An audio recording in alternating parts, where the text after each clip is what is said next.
Siyabonga, thanks very much indeed for coming in. One can understand the rising interest of mining companies in renewables and independent power producers. I mean, for one, they're faced with costs, they're faced with quality of electricity, and just your reliability of getting electricity into mines. Correct. Correct. Absolutely. We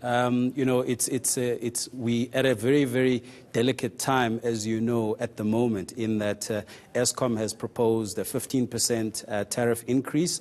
That is a very, very sensitive issue for mining companies. So one does need to look into the sustainability of keeping businesses alive, keeping jobs alive, whilst those kind of tariff increases are coming in. And then, of course, there's the issue of having clean energy, being responsible in terms of the environment. We're finding a number of businesses finding it much easier to go into renewable energy to deal with the predictability of tariff going forward, and secondly, being responsible citizens and ensuring that they are responsible towards the environment and the human race. It sounds all well, but integrating renewable energy into mining companies or vice versa, that's not a simple task, is it?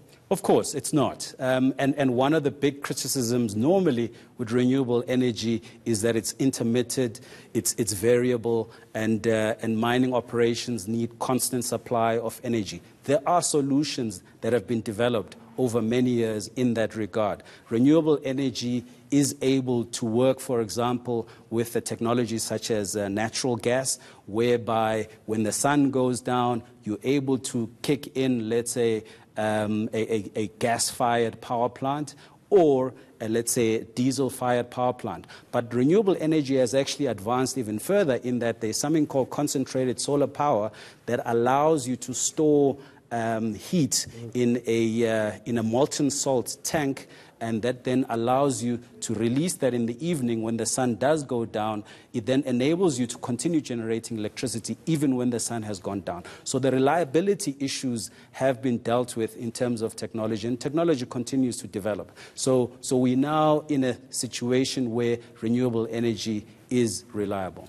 I suppose then people in your space will be particularly interested in what the President may have to say tomorrow about Eskom's unbundling, how you would function in the future in your space in relation to the national energy grid will be of importance here.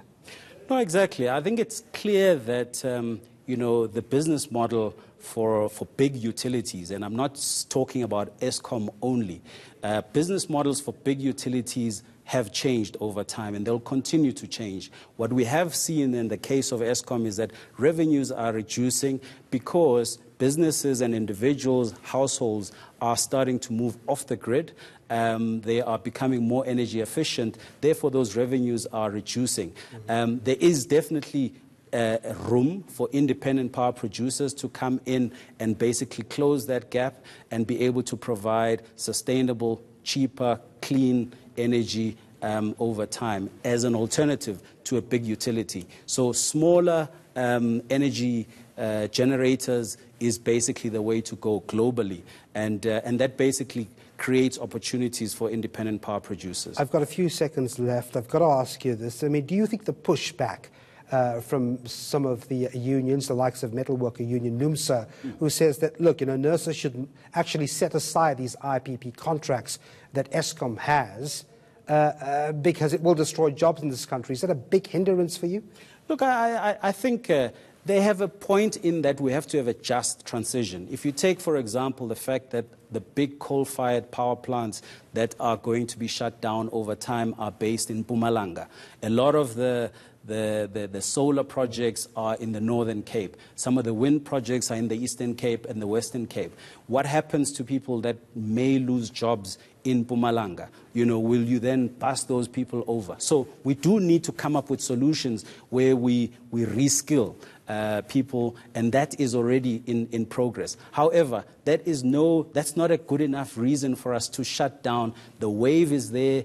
Renewable energy is the future, and we cannot stop it. It's going to happen. Siyabonga, thanks very much indeed for coming in. Siyabonga Mbanjwa, Regional Managing Director at Sinner Southern Africa.